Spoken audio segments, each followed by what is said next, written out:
Good morning students. आज हम chapter evolution discuss करेंगे। ये 12th क्लास का चैप्टर है एंड कल हमने कुछ थ्योरीज डिस्कस की थी इसके बारे में। आज हम एक और सबसे मोस्ट इंपोर्टेंट थ्योरी है जो अक्सर एग्जाम में पूछी जाती है वो डिस्कस करेंगे, that is Oparin and हेल्डेन theory. इसी थ्योरी का दूसरा नाम है chemical theory of origin of life. ठीक है, इसी थ्योरी के बेसिस पे हम ये कहते हैं कि जो एवोल्यूशन पहले कैसा एवोल्यूशन रहा होगा, केमिकल एवोल्यूशन रहा होगा। ठीक है, ये आपको धीरे धीरे समझ में आएगा what is the meaning of chemical evolution, हम इसको ऐसा क्यों बोल रहे हैं।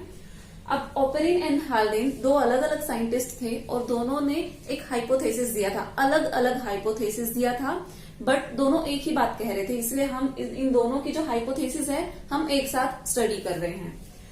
According to the Oparin and Haldane, इन्होंने क्या कहा था, first form of life arose from non living organic molecule. जो पहली फॉर्म ऑफ लाइफ थी, मतलब सबसे पहले लाइफ का ओरिजिन हुआ था, वो कहां से हुआ था, from the non living organic molecules. कैसे नॉन लिविंग ऑर्गेनिक मॉलिक्यूल थे, वो थे आरएनए एंड प्रोटीन। एक बात और कही है इन्होंने कि ये बनने से पहले, ठीक है, non living organic molecule like RNA and protein, ये बनने से पहले केमिकल एवोल्यूशन टुक प्लेस। ठीक है, मतलब पहले कुछ ऐसा केमिकल प्रोसेस हुई होगी जिससे आरएनए एंड प्रोटीन का फॉर्मेशन हुआ होगा, उसके बाद में लाइफ आई है। ठीक है, तो अब हम पहले ये देख लेते हैं कि इनका कहना क्या था केमिकल एवोल्यूशन के बारे में। इन्होंने कहा था कि सबसे पहले एटॉमिक फेज आया था। अब हमें कहां से शुरुआत करनी है, आफ्टर बिग बैंग थ्योरी। कल हमने बिग बैंग थ्योरी डिस्कस की थी, तो उसमें हमने क्या बात कर ली थी कि एक्सप्लोजन हुआ था और यूनिवर्स धीरे धीरे क्या कर रहा था, एक्सपेंड कर रहा था। तो सब कुछ गैसियस फॉर्म में था, क्योंकि टेम्परेचर बहुत हाई था। एक्सप्लोजन हुआ होगा तो जाहिर सी बात है उस वक्त टेम्परेचर बहुत हाई रहा होगा, तो everything was in A gaseous form. लेकिन वो गैसियस फॉर्म में होते हुए भी एलिमेंट्स कैसे थे, एटॉमिक फेज में थे। जैसे कि H2 ना होकर सिर्फ H, हाइड्रोजन किस फॉर्म में था, अपनी एटॉमिक फॉर्म में था। ये एटॉमिक फॉर्म है, ये मॉलिक्यूलर फॉर्म है। ठीक है, तो हम क्या बात कर रहे हैं कि अपनी एटॉमिक फॉर्म्स में थे क्या, एलिमेंट्स। तो इस चीज को हम लिख लेते हैं,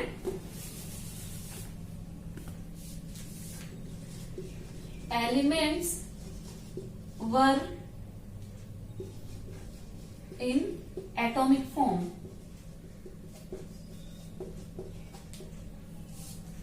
एक चीज और इन्होंने कही थी, जो हैवी एलिमेंट्स थे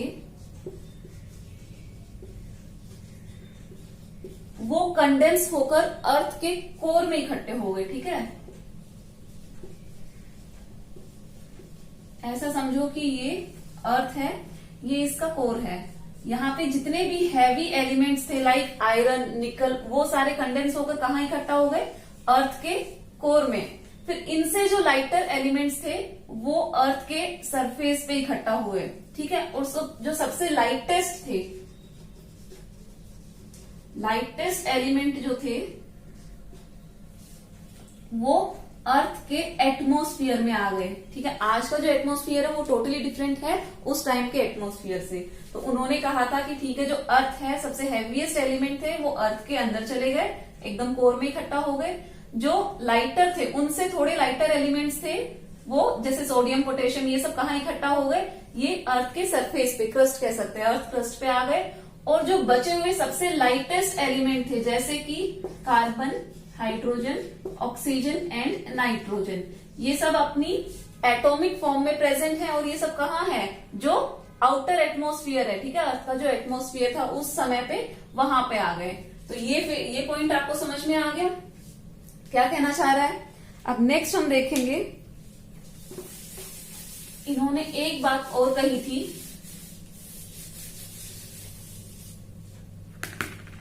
कि hydrogen was the most reactive element.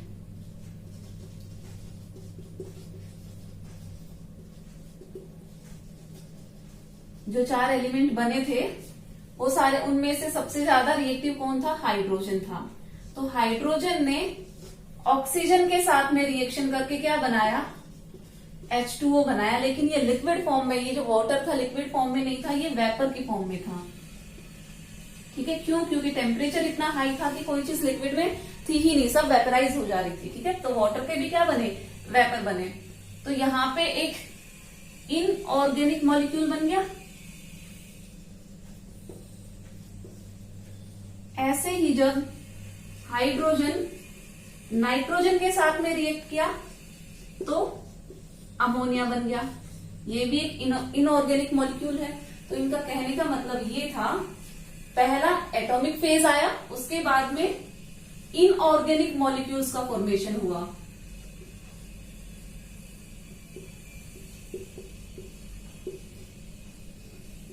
ठीक है, इतना हमको समझ में आ गया। अब ये जो इनऑर्गेनिक मॉलिक्यूल्स है, ये कहां पे प्रेजेंट हैं? चलो इसको हम देखते हैं।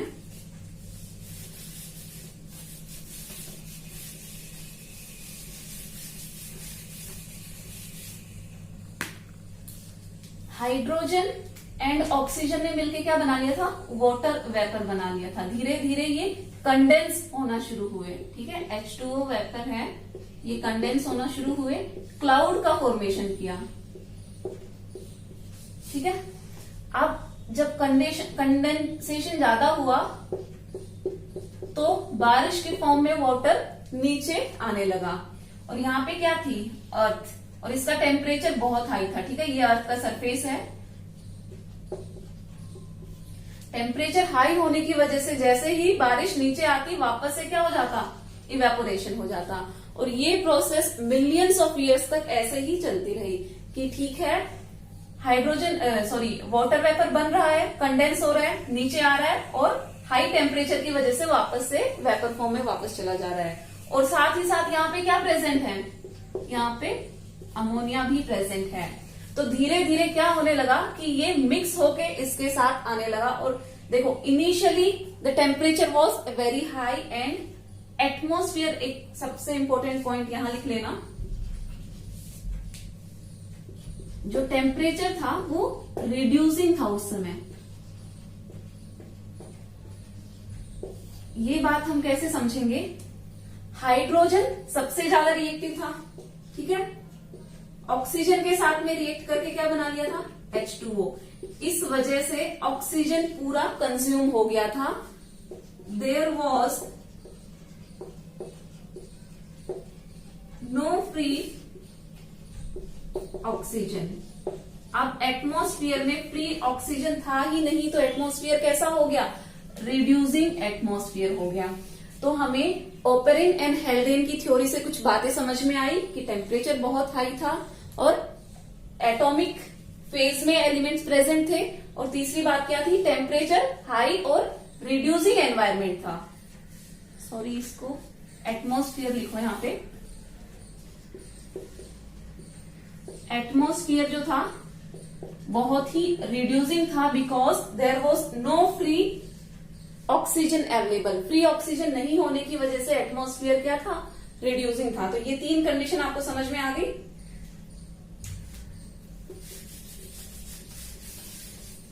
ये कंडीशन होने की वजह से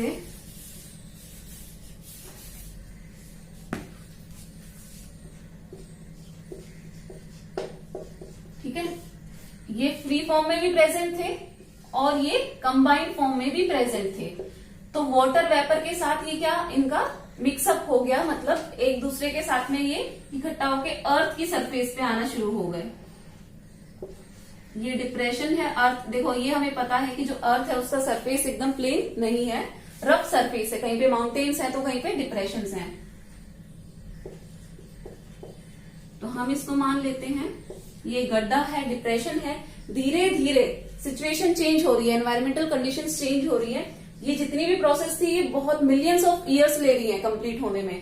ठीक है, उसके बाद में एटमॉस्फेयर थोड़ा चेंज हुआ, टेम्परेचर थोड़ा कम हुआ, रिड्यूस हुआ। तो यहाँ पे क्या आना शुरू हो गए? NH3 के साथ साथ कार्बन भी आना शुरू हो गया, हाइड्रोजन भी, नाइट्रोजन भी। ठीक है, अर्थ के, इसको अर्थ मानो आप। और अर्थ के सरफेस पे हमने पहले ही बात की थी कि कुछ लाइटर एलिमेंट्स प्रेजेंट थे। तो यहाँ पे कार्बन ने मेटल्स के साथ में रिएक्ट किया, ठीक है। अर्थ के जो डिप्रेशन है, मतलब अर्थ के जो क्रस्ट है, इसके ऊपर ऑलरेडी क्या प्रेजेंट थे, कुछ मेटल्स लाइटर मेटल्स प्रेजेंट थे। कार्बन ने उनके साथ में रिएक्शन किया, ठीक है।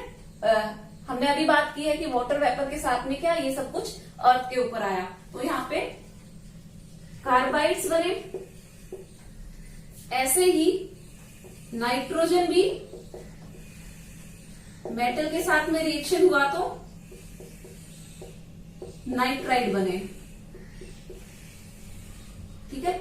मतलब कहने का मतलब क्या हो गया, कार्बाइड्स एंड नाइट्राइड्स का फॉर्मेशन हुआ। कहाँ पे, अर्थ के ऊपर हुआ। मतलब हम कह सकते हैं ये एक ओशन से कंपेयर कर सकते हैं हम इसको, कि जब यहाँ पे पानी भर गया और उसके साथ साथ ये सारी चीजें आई, तो इनके बीच में रिएक्शंस होना स्टार्ट हुआ और कार्बाइड्स एंड नाइट्राइड्स का फॉर्मेशन हो गया। तो हम यहाँ पे ये कह सकते हैं कि अब क्या आ गए, ऑर्गेनिक मॉलिक्यूल्स बन गए, ठीक है। थर्ड फेज में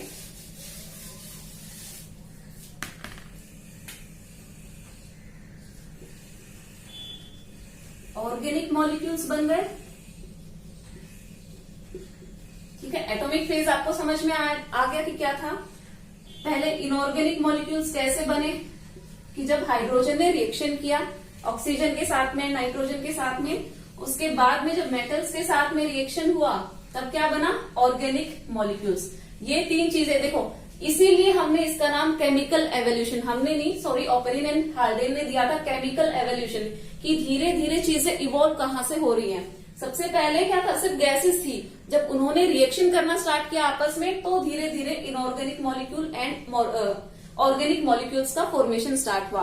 और ये क्या बात कह रहे हैं कि first life arose from non living organic molecules. लेकिन ये ऑर्गेनिक मॉलिक्यूल्स किसको बोल रहे हैं, ये आरएनए एंड प्रोटीन को बोल रहे हैं। एक बात मैंने अभी बताई थी कि इसको आप ओशन समझो। अब हम इस वाले स्टेप पे आ चुके हैं कि अर्थ है वो डिप्रेशन था, वहां पे पानी भर चुका है, साथ साथ रिएक्शंस भी चल रही हैं। अब इसको हमने नाम दे दिया ओशन। इस ओशन में जब रिएक्शंस चल रही थी बिटवीन द ऑर्गेनिक मॉलिक्यूल्स, तो क्या बनना शुरू हुए, सबसे पहले अमीनो एसिड, ठीक है, अमीनो एसिड बनना शुरू हुए। कुछ मोनोसेक्राइड दिखे,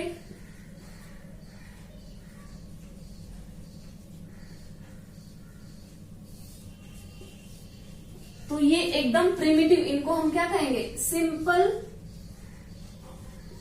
बायोमोलिक्यूल या फिर ऑर्गेनिक मॉलिक्यूल कह दूं।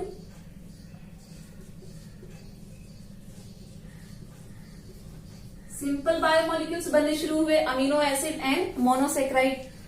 अब ये सारी प्रोसेस बहुत टाइम ले रही है, आप ये मत समझना कि एक के बाद में एक चीजें कुछ सालों में या कुछ दिनों में हो गई। ये मिलियंस ऑफ ईयर्स का टाइम कंज्यूम हुआ इसमें, ठीक है। अब इनका पॉलीमराइजेशन हुआ,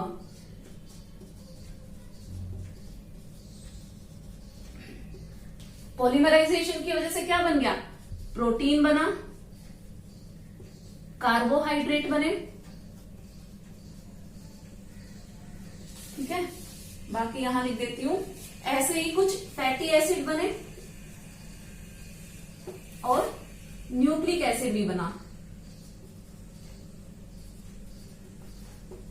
तो उन्होंने कहा था, ओपेरिन एंड हेल्डेन ने, कि प्रोसेस यहां से स्टार्ट हुई थी, ठीक है।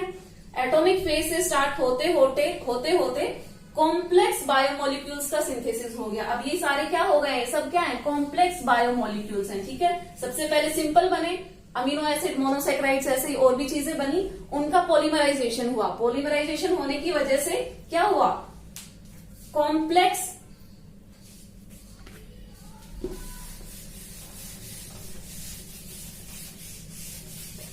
यहीं पे ऐड कर लेते हैं कि पहले सिंपल बायोमोलिक्यूल बने,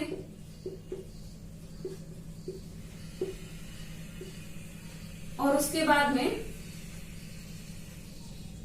कॉम्प्लेक्स बायोमोलिक्यूल बने,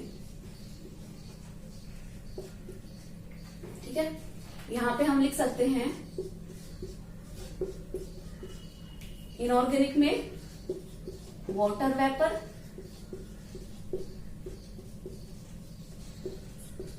फिर ऑर्गेनिक मॉलिक्यूल्स बने, जैसे कि हमने बात की थी कार्बाइड, नाइट्राइड, एंड यहीं पे मीथेन का भी फॉर्मेशन हुआ था, ठीक है, उसी के साथ साथ में। सिंपल बायोमोलिक्यूल्स की हमने बात की थी, अमीनो एसिड, ऐसे ही मोनोसेक्राइड, ये सब हम 11th में पढ़ चुके हैं ना, तो आई थिंक आपको इन टर्म्स का मीनिंग पता होगा।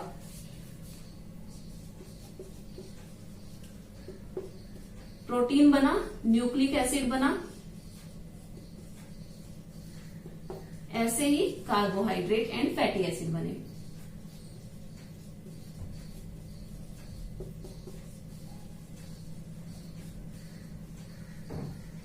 ये सारी चीजें बन गई। तो जो बात इन्होंने कही थी कि first life arose from non living organic molecules, तो हमें ये मॉलिक्यूल्स मिल गए हैं। ये एक हाइपोथेसिस था, ठीक है, इन्होंने एक हाइपोथेसिस दिया था और अपनी एक थ्योरी दी थी, chemical theory of origin of life. अब इससे पहले हमने जो थ्योरीज पढ़ी थी, है ना, किसी भी थ्योरी को क्या हम प्रूव नहीं कर पा रहे थे। तो अब जब ये नई थ्योरी आई है तो इसको भी प्रूव करना पड़ेगा ना कोई इसको प्रूव करेगा। तो एक एक्सपेरिमेंट किया गया था मिलर के नाम से, Stanley and Miller.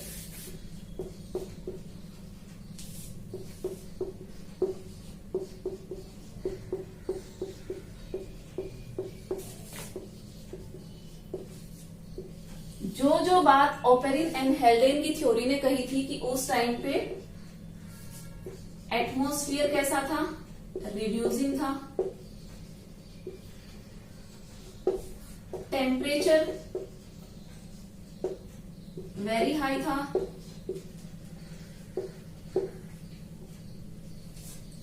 Elements were in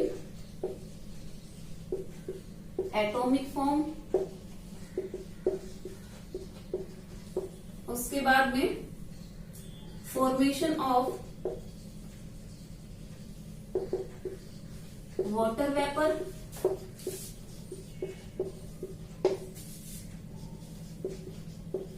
ammonia and methane, ठीक है, और भी सॉरी, ठीक है। कुछ पॉइंट्स इन्होंने कहे थे कि उस समय टेम्परेचर रिड्यूसिंग था क्योंकि ऑक्सीजन अपने फ्री फॉर्म में नहीं प्रेजेंट थी, वो कंबाइन थी किसके साथ में, वाटर वेपर बना हुआ था ऑक्सीजन के साथ में। टेम्परेचर बहुत हाई था, एलिमेंट्स एटॉमिक फॉर्म में प्रेजेंट थे, और उसके बाद में धीरे धीरे किसका फॉर्मेशन हो गया, वाटर वेपर के साथ साथ अमोनिया एंड मीथेन का फॉर्मेशन हो गया, और वहां से सिंपल ऑर्गेनिक मॉलिक्यूल्स बने थे। तो ये जो कंडीशंस ओपेरिन एंड हेल्डेन ने बताई थी, वही सारी कंडीशंस को एक्सपेरिमेंटली इन्होंने प्रूव किया था। कि इन्होंने स्टेनली एंड मिलर ने इन्होंने एक एक्सपेरिमेंट किया था, उस एक्सपेरिमेंट को हम देखते हैं। देखो ये कंडीशंस याद रखना जो लिखी थी, यही एज इट इज इन्होंने एक आर्टिफिशियल एनवायरमेंट क्रिएट किया था, ठीक है, और उस आर्टिफिशियल एनवायरमेंट में यही सेम कंडीशन रखते हुए उन्होंने लास्ट में क्या प्रूव कर दिया था कि ये जो थ्योरी है ये सही बात कह रही है कि केमिकल एवोल्यूशन हुआ है, कि कैसे स्टार्टिंग में हर चीज कैसे प्रेजेंट थी केमिकल्स की फॉर्म में, और उनके बीच में रिएक्शन होने की वजह से हमें फर्स्ट लाइफ मिली है। एक चीज और याद रखना कि ये थ्योरी ये तो बताती है कि हाँ लाइफ का ओरिजिन ऐसे हुआ है, बट फर्स्ट सेल कहाँ से आया, वो फर्स्ट सेल का फॉर्मेशन कैसे हुआ, वो ये थ्योरी नहीं बताती है। ये जो स्टैनले एंड मिलर का जो एक्सपेरिमेंट है वो सिर्फ इस थ्योरी को प्रूव कर रहा है, केमिकल एवोल्यूशन हुआ था ये मान रहा है, ठीक है।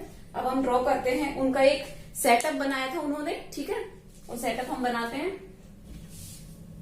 ओके, तो ये एक सेटअप था, ठीक है, आर्टिफिशियली ये सेटअप क्रिएट किया गया था। इसमें देखो अब इसका हम कंपोनेंट स्टडी करते हैं कि क्या सेटअप था, कैसा सेटअप बनाया गया था और कंडीशंस क्या क्या रखी गई थी।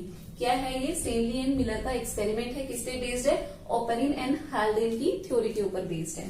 तो इन्होंने क्या बात कही है कि टेम्परेचर, उस टाइम पे टेम्परेचर बहुत हाई था, तो इन्होंने 800 डिग्री सेल्सियस टेम्परेचर रखा, ठीक है। यहाँ पे इसका जो टेम्परेचर है वो क्या है, 800 डिग्री सेल्सियस है। और जो गैसेस उस समय पे फॉर्म हुई थी, जिस ओपेरिन एंड हेल्डेन ने जिन गैसेस की बात की थी, वो सारी गैसेस इसमें रखी थी, ठीक है। ये जो अपैरेटस दिख रहा है आपको, सारी की सारी गैसेस इन्होंने यहाँ रख दी, और यहाँ पे कुछ इलेक्ट्रोड्स लगा दिए हैं जिनके टकराने से क्या होगा, स्पार्क डिस्चार्ज होगा। क्योंकि उस टाइम पे भी क्या होता था, स्पार्क होता था क्योंकि लाइटनिंग हुआ करती थी, ठीक है। एटमॉस्फेरिक कंडीशंस ऐसी थी, यूवी रेडिएशन आती थी, ठीक है, वो भी स्प्लिट करती थी H2O को एंड लाइटनिंग होती थी। तो वैसी ही कंडीशन यहाँ पे भी रखी, इलेक्ट्रोड रख के, ठीक है।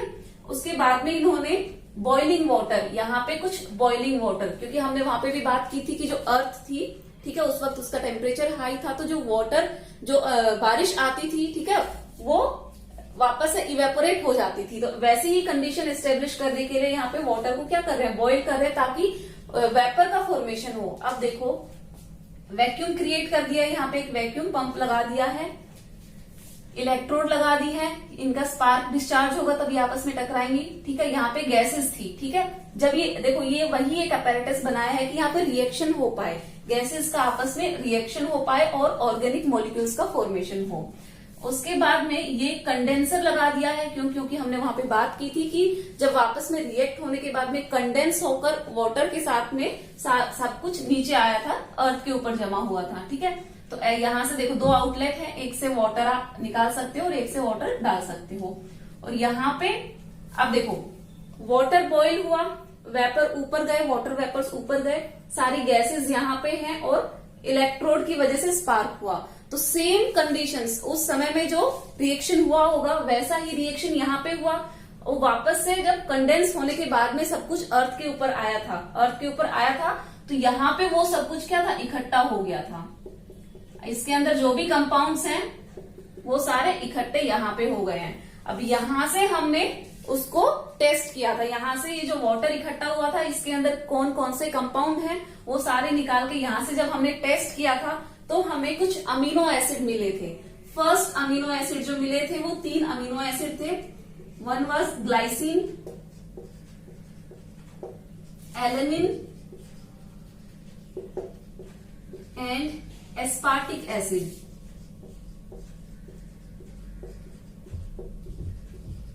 ये 3 अमीनो एसिड हमें मिले थे, ठीक है। जब इस एक्सपेरिमेंट को किया गया और उसका रिजल्ट देखा गया, ऑब्जर्व किया गया, तो हाँ, हमें सच में ये 3 अमीनो एसिड मिले थे फर्स्ट एक्सपेरिमेंट में। तो इस थ्योरी से ही प्रूव हुआ कि जो कंडीशंस, जो हाइपोथेसिस इन्होंने बताई थी कि लाइफ का ओरिजिन ऐसे हुआ होगा from the non living organic molecules, तो हाँ वैसे ही हमने पहले नॉन लिविंग ऑर्गेनिक मॉलिक्यूल्स बन गए हैं, ठीक है। तो ये थ्योरी प्रूव होती है यहाँ से। इसके बाद में ये एक्सपेरिमेंट बहुत बार रिपीट हुआ। उसके बाद में हमें स्टार्टिंग में सिर्फ 3 अमीनो एसिड मिले थे, लेकिन उसके बाद में हमें वैरायटी ऑफ अमीनो एसिड और बहुत सारे कंपाउंड्स मिले थे, ठीक है। तो ये जो मिलर का जो एक्सपेरिमेंट है, ये एग्जाम पॉइंट ऑफ व्यू से बहुत इंपॉर्टेंट है, बोर्ड में भी पूछा जाता है सीधा, तो आप इसको याद कर लेना अच्छे से, क्या कंडीशंस थी और ये कौन सी थ्योरी को प्रूव कर रहा है, ये जरूर याद होना चाहिए, ठीक है। और ये केमिकल एवोल्यूशन बता रहा है कि जो एवोल्यूशन हुआ है वो केमिकली हुआ है, स्टार्टिंग से लेकर एंड तक कैसे ऑर्गेनिक मॉलिक्यूल्स का फॉर्मेशन हुआ है, ठीक है। आगे देखो, ये हमने बात की है केमिकल एवोल्यूशन। अब यहाँ पे क्या बन गए हैं, ऑर्गेनिक मॉलिक्यूल्स बन गए हैं, लेकिन अभी तक हमें ये नहीं पता चला कि जो सेल है और उसके कंपोनेंट्स हैं वो कैसे बने हैं, ठीक है, वो हमें अभी तक नहीं पता है। इस थ्योरी के अकॉर्डिंग तो सिर्फ इतना पता चला है कि जो सेल के अंदर जो मॉलिक्यूल्स हैं, जो भी वो कंटेन करता है, वो सब कुछ ऐसे बने थे, ठीक है। अब आगे आने वाली थ्योरी में हम पढ़ेंगे बायोलॉजिकल एवोल्यूशन। तो अभी यहाँ पे हमारा केमिकल एवोल्यूशन कंप्लीट होता है, नेक्स्ट में हम पढ़ेंगे बायोलॉजिकल एवोल्यूशन, ठीक है। Thank you.